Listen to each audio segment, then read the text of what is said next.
Olá a todos, sejam bem-vindos. Mais um subsídio aqui da Escola Bíblica.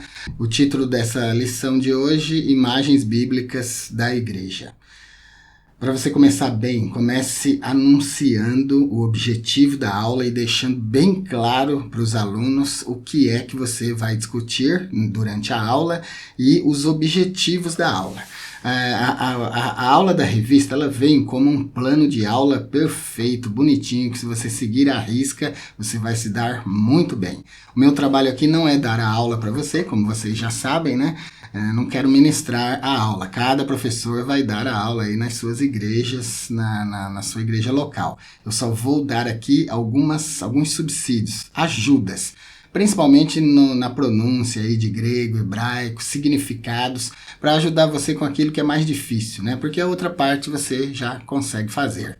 Então, você vai começar a aula de hoje fazendo 3 coisas que são os objetivos da lição. Vou mostrar aqui na tela para você. Então, a palavra-chave da lição de hoje é imagem. E a lição de hoje ela tem 3 objetivos. Já comece dizendo para a classe, a nossa aula de hoje tem 3 objetivos. Os objetivos são listar as imagens que descrevem o relacionamento de Cristo com a igreja, pontuar as imagens que descrevem a função da igreja e explicar as imagens da igreja como habitação de Deus. Então, esses aqui são os objetivos que você vai anunciar. E depois que você anunciar esses objetivos para a classe, você não pode fugir deles, tá bom? Você, como professor, tem a responsabilidade, tem a função de ministrar a aula e é você que administra os tipos de perguntas que serão feitas aí durante a sua aula. Você, na minha opinião, você não deve por experiência própria, tá bom? Sou professor de escola bíblica e de teologia já há anos.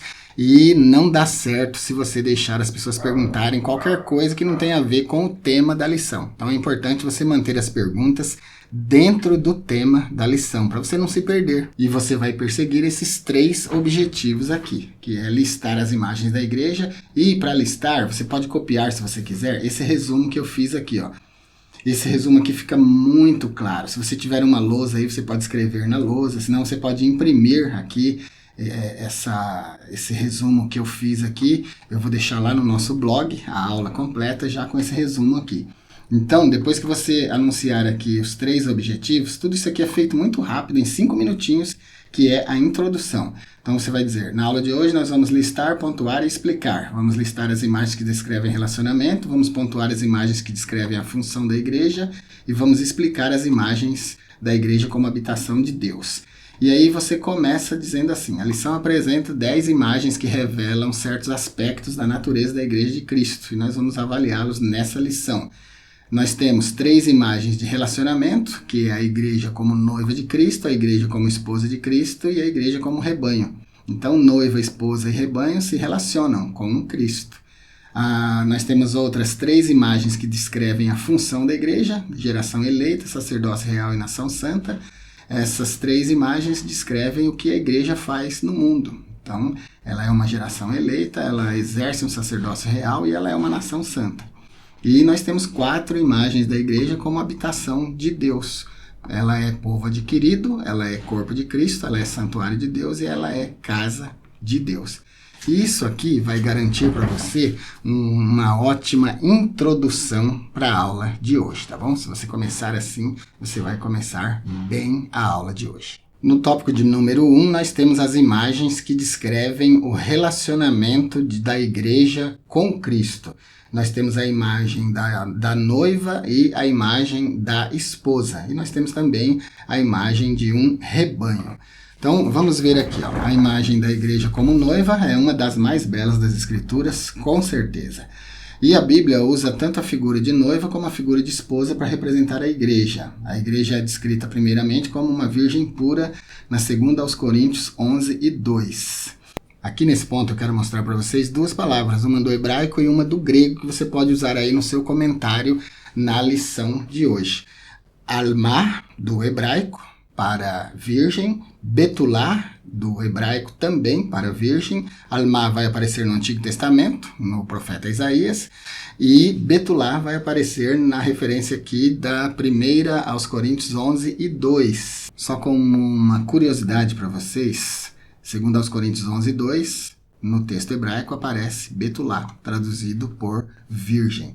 Lembrando que o texto não foi escrito originalmente em hebraico, foi escrito em grego, então aparece Parfenos, aqui, ó, traduzido como virgem. Você tem aqui em letras vermelhas a tradução da versão inglesa e você tem o grego Parthenon, que é traduzido por virgem. Então, segundo aos Coríntios 11:2, mostra a igreja como uma virgem pura, uma donzela que ainda não contraiu núpcias. O hebraico é Betulá, do jeito que você está vendo aqui, grifado em amarelo. Aqui é o texto escrito em hebraico, aqui é transliteração e aqui é tradução. Nós temos um vídeo aqui no canal explicando direitinho o que é transliteração. Vou deixar aqui no card, vai aparecer agora para você. E vou deixar também aqui na descrição para você assistir. É muito importante você assistir esse vídeo, o que é transliteração, para você entender o que eu acabei de mostrar aqui. Texto hebraico, texto transliterado, texto traduzido. Betulá significa virgem, moça, uma mulher solteira. E Parfenos significa virgem. É uma virgem, uma mulher pronta para contrair núpcias, com idade para se casar. Parfenos é uma mulher que nunca teve relação sexual com um homem. Do mesmo modo, é traduzido o hebraico alma, como uma mulher virgem, uma mulher jovem, uma mulher em idade de casamento. A gente encontra alma na escritura de Isaías 7:14, como você pode ver aqui, ó. Essas duas imagens, então, a igreja como virgem e a igreja como esposa, expressam santidade. A igreja como virgem significa pureza, castidade, significa beleza de caráter, significa uma mulher honrada. Então, a mulher se casa de branco para significar que ela é virgem. Era assim antigamente. Hoje está muito diferente disso, né? Esse não é o tema, mas tudo bem, vale a pena essa nota. A igreja é pura, a igreja é casta, a igreja é santificada, por isso ela é representada com o branco, tá bom? A moça se casa como uma virgem, e isso representa a pureza da igreja. Depois de casada, a mulher respeitosa, a mulher que honra o marido, a mulher que respeita o casamento, igualmente a jovem pura é também digna de respeito. Essas duas imagens, então, tanto da jovem virgem, que ainda não contraiu núpcias, quanto a mulher casada, representam muito bem a Igreja de Cristo. Vamos falar outra coisa aqui, eu vou deixar uma nota para você agora interessante. A versão do Rei Jaime, a King James Version, a versão do Rei Jaime. Aliás, só uma nota dentro de uma nota, é importante ler a versão do Rei Jaime em inglês, tá bom? Porque se traduzir perde toda a etimologia. Quando você traduz, você já trouxe o texto para o nosso idioma. Não precisa mais investigar, porque a gente investiga no idioma original, né? A gente investiga no hebraico, que é o original do Antigo Testamento, investiga no grego, que é o original do Novo Testamento, e a versão do Rei Jaime. Se já está traduzida, não tem o que investigar. Então, quando se investiga, é importante se investigar lendo em inglês. Assim a gente vai poder perceber as palavras do idioma inglês que foram colocadas nessa tradução e ver se essas palavras nos dão alguma luz maior na interpretação do texto. Portanto, cada versão deve ser lida no seu original. Traduziu, já está no nosso idioma, praticamente acabou as investigações etimológicas. Só comente aí se você achar que convém, tá bom? Se achar que não convém, não comente. Eu achei interessante, por isso estou comentando aqui. É uma questão de tradução e de deturpações de tradução, de como as traduções vão ficando piores ao longo do tempo, conforme o tempo passa. Cada vez vai ficando mais distante do original. O profeta Isaías usou o hebraico alma, traduzido por virgem. A King James, na sua versão original em inglês, manteve até 1952 a palavra inglesa para virgem. E depois de 1952, depois de concílios e reuniões, foi substituída a palavra virgem por moça. E isso causou um grande desconforto, porque moça e virgem é completamente diferente, né? Uma moça não necessariamente precisa ser virgem, mas uma virgem necessariamente tem que ser virgem, senão ela não pode ser caracterizada com esse termo. Então olha como perdeu qualidade. de virgem para moça. Moça fica muito genérico, fica muito sem especificação, né? O coloquial popular tende a dizer que moça é equivalente de virgem, mas não é. Virgem é virgem e uma moça pode ser... Uma moça é uma mulher jovem e ela pode ser virgem ou não. Então isso deturpou a versão do rei Jaime. Isso aconteceu em 1952. Ainda aqui na imagem da esposa de Cristo, Paulo retrata também a imagem da igreja como esposa, Efésios 5, 25 e 26. E destaca a pureza da noiva e da esposa, como eu acabei de comentar. E esse relacionamento é fundamentado no amor. Cristo amou a igreja. E a nota que eu quero deixar para vocês é esse grifo aqui, ó, o termo grego agapate. Agapate significa amor e é a representação do amor de Deus. Aliás, mais uma nota aqui para você de grego. A pronúncia correta é agape, tá bom? O som acentuado é o do segundo alfa. Agape. A gente costuma dizer ágape, né? Mas não é essa a pronúncia, tá bom? A pronúncia correta é agape. E agapate é o que aparece aqui traduzido por amor, o amor de Cristo dedicado à igreja. Eu vou deixar um vídeo aqui para vocês, 8 palavras do grego traduzidas por amor. Eu vou deixar outros vídeos explicando a pronúncia, que não é ágape, é agape. Esse vídeo, infelizmente, você só vai poder assistir se você for membro do canal. Mas se torne membro, vai ser muito bom para nós aqui do canal e para você também, se você se tornar membro do canal. Você vai poder assistir vídeos exclusivos. E vou deixar outros vídeos aqui falando sobre esse termo grego. Com que palavra Jesus respondeu para Pedro, quando Jesus interroga Pedro, Pedro, você me ama? Aí Pedro responde, com que palavra ele respondeu? Com filos ou com agape? Então são vídeos interessantes que eu vou deixar para você aqui na descrição para você assistir, vai enriquecer o seu conhecimento. Então essa nota aqui, o amor de Cristo dedicado à igreja é representado pelo termo grego agape. É agape que aparece em Efésios 5, 25 e 26, como você pode ver aí agora na legenda. Essas 3 primeiras imagens, então, descrevem o relacionamento de Cristo com a sua igreja. A igreja está para Cristo como uma noiva, como uma esposa e como um rebanho. Eu não comentei rebanho aqui porque não tem muita coisa importante para comentar, então deixe por sua conta aí na sua aula, tá bom? Tópico 2 são as figuras de funções da igreja. E as figuras que aparecem aqui como figuras de função: geração eleita, sacerdócio real, nação santa e povo adquirido. Essas imagens vão representar as funções que a igreja exerce na terra. E nós temos um termo grego aqui para geração. O termo grego para geração é iênia. E aparece aqui na lição ienos. Ienos. É escrito genos, mas você pronuncia ienos. É traduzido também com o sentido de raça. O Novo Testamento mostra que em Cristo, tanto judeus quanto gentios fazem parte de uma só geração ou raça, por causa do que eles têm em comum. Como nós já estudamos em aulas anteriores, o povo de Israel no Antigo Testamento era uma nação só, chamada para oficiar em favor de todas as nações da terra. E aí a gente viu que quando a igreja chega, sendo representada pelo termo grego eclésia, ela é formada por pessoas de todos os povos, tribos, línguas e nações, também chamada para oficiar a favor dos perdidos diante de Deus.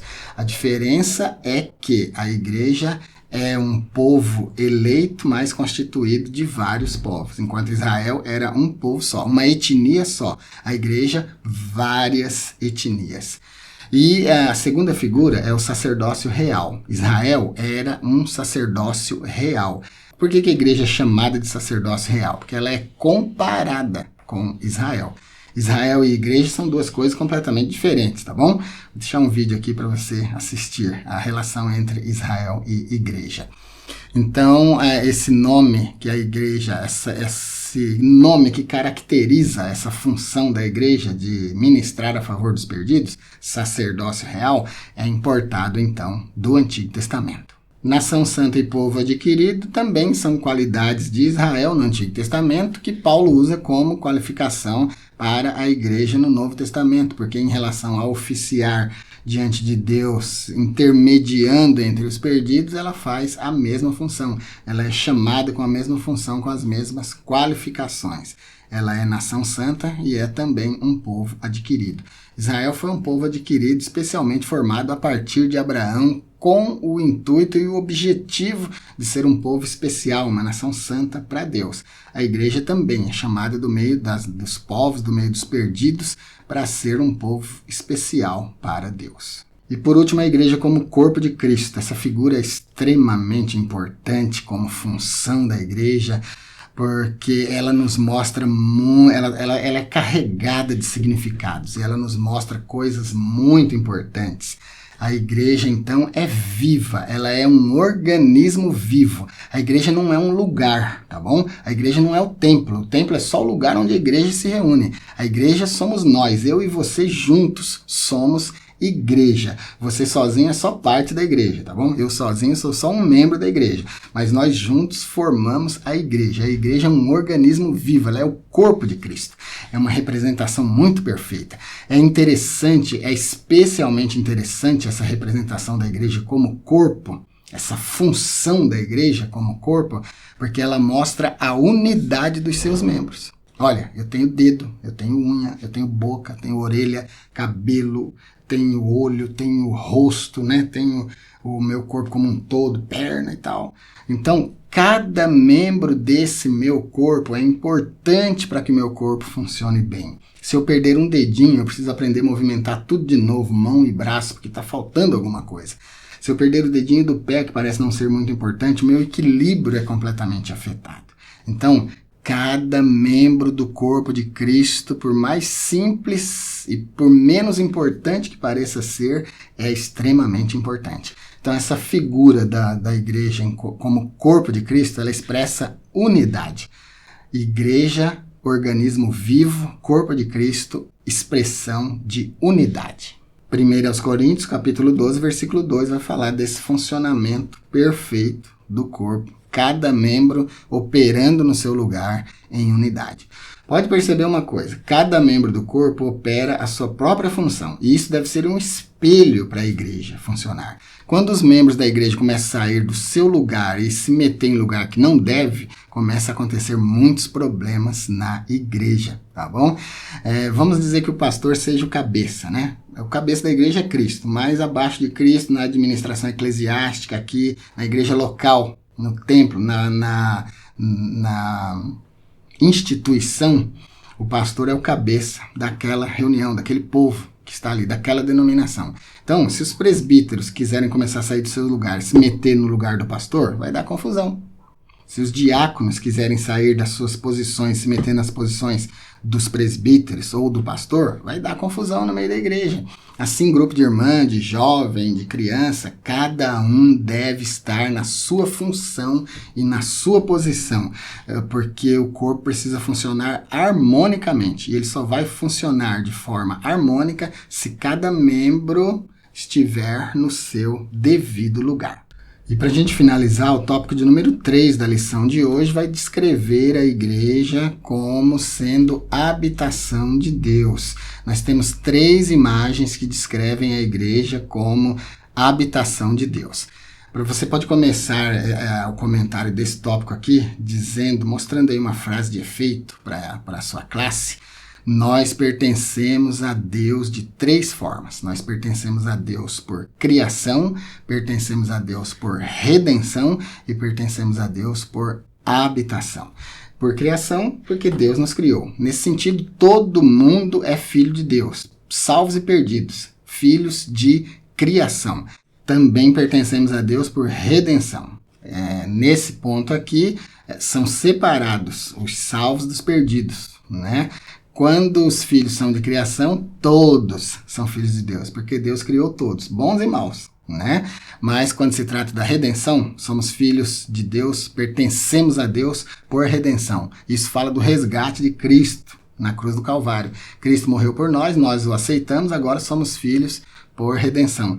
Agora somos habitados por Deus por direito de redenção. Ele nos redimiu e agora ele pode morar em nós, porque nós somos santificados, somos parecidos com ele.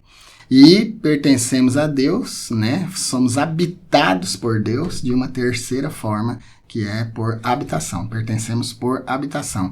O Espírito Santo habita em nós. O Espírito Santo mora em nós.